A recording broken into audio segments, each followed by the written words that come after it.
अस्सलामु अलैकुम। उम्मीद करता हूँ कि आप लोग खैरियत से होंगे। So welcome to my new vlog. तो आज है वाजिद भाई की शादी। तो जैसा कि आप देख सकते हैं कि जितने भी लोग हैं सारे लोग बिल्कुल एक्साइटेड नज़र आ रहे हैं। तो सभी लोगों ने ये कहा कि जब बारात निकल रही है तो बारात से पहले क्यों ना एक ग्रुप फ़ोटो ले लिया जाए। तो सारे के सारे लोग बिल्कुल एक सीक्वेंस में खड़े हो जाते हैं और हर एक शख्स का फ़ोटो लिया जाता है, जैसा कि आप देख सकते हैं। एंड देन बारात यहाँ से निकलती है और ये जो बारात जाती है ये यूनुसपुर टू हाजीपुर गुदना। तो आप देख सकते हैं कि जितने भी लोग हैं वो बहुत ही खुश हैं, क्योंकि भाई खुश होना चाहिए, ये सुन्नत नबवी है, यानी कि अल्लाह के नबी पाक सल्लल्लाहु अलैहि वसल्लम की सुन्नत है। तो फाइनली वाजिद भाई गाड़ी में आपको बैठते हुए नज़र आ रहे होंगे। एंड देन हम लोग निकल पड़ते हैं हाजीपुर गोधना की जानिब। और रास्ते में हमें एक पुल नज़र आता है, जिसको देखते ही अबुल कैस भाई को एक चीज़ याद आ जाती है। वो कौन सी चीज़ है, चलिए जानते हैं। माजिद भाई, जानते हैं कि हम लोग यहाँ पे क्यों रुके हुए हैं? हम लोग यहाँ पे इसलिए रुके हैं, हम लोग तो एक अच्छे काम के लिए, निकाह के लिए जा रहे हैं। लेकिन हमारे ये भाई साहब मछली के इतने शौकीन हैं कि नदी दिख गई तो पूरी बारात यहाँ रुकवा दिए कि बहुत साल पहले यहाँ मछली मारने आए थे, तो हमको यहाँ देखना अभी है कि नहीं।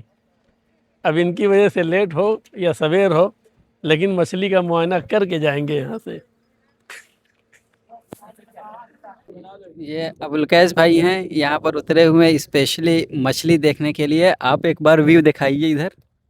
तो क्यों यहाँ पर उतरे हैं, बताइए आप ऑडियंस को। देखिए, मछली में बहुत ज़्यादा मेरा इंटरेस्टेड है। अगर गांव में पूछेंगे तो मछली मारने में शायद मैं नंबर 1 हूँ। आज मेरे छोटे भाई की बारात जा रही थी।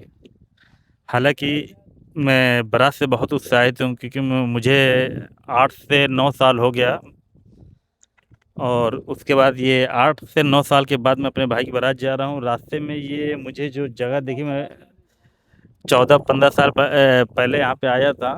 मुझे कुछ महसूस हो रहा था कि यहाँ पे मछली बहुत होगी। अपार्ट फ्रॉम दी जोक, हम लोग यहाँ पर उतरे हुए थे चूँकि हमारे मामू जो थे वो अभी पीछे थे, उनका इंतज़ार करने के लिए और इस मौसमी व्यू का मज़ा लेने के लिए। So friends, finally we reach to the Hajipur Gudna. As you can see now we are waiting for the nikah. तो तकरीबन हम लोग असर के वक्त पहुँचे हुए थे, तो सीधा हम लोग निकल पड़ते हैं मस्जिद की जानिब असर की नमाज़ अदा करने के लिए। बाद नमाज असर वाजिद भाई का निकाह बड़े मामू के ज़रिए पढ़ाया जाता है। चूँकि ये सुन्नत नबवी है, लिहाजा हम पर यह फ़र्ज़ है कि हम सुन्नत का पूरा पूरा ख्याल रखें। अल्लाह के नबी पाक सल्लल्लाहु अलैहि वसल्लम ने इरशाद फरमाया कि जिस शख्स ने भी मेरी सुन्नत से एराज़ किया वो हम में से नहीं।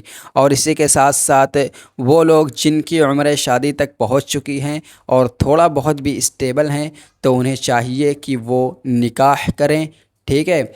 और फिर उसके बाद वाजिद भाई का निकाह मुकम्मल होता है और दुआएं होती हैं, और इसी के साथ साथ कुछ शीरीनें बढ़ती हैं, जिसमें होती है 2 टॉफ़ी जिसका नाम होता है मिलोडी। और फिर उसके बाद हम लोग चाय पानी करते हैं। चाय पानी करने के बाद हम लोग सीधा बैठ जाते हैं अपनी उस जगह पर जहाँ पर हम लोग फ़र्स्ट टाइम बैठे हुए थे, और थोड़ा बहुत बातें करते हैं। और इसी के साथ साथ निकाह जितना सादा और जितना कम ख़र्च वाला हो, वो उतना ही सुन्नत नबवी के करीब होता है। तो हमें ये चाहिए कि हम लोगों के नज़रिए को, लोगों की सोच को ना देखें, बल्कि हम अल्लाह के नबी पाक सल्लल्लाहु अलैहि वसल्लम के तरीक़े को और जिस तरीके से निकाह करने का हुक्म दिया गया है उसको देखें। भाड़ में जाए लोगों की सोच, लोगों की बातें, लोगों की चीज़ें, ठीक है। हमें अल्लाह के नबी पाक सल्लल्लाहु अलैहि वसल्लम के मुताबिक ज़िंदगी गुजारनी चाहिए और उनके बताए हुए तरीके के मुताबिक हर एक काम करना चाहिए।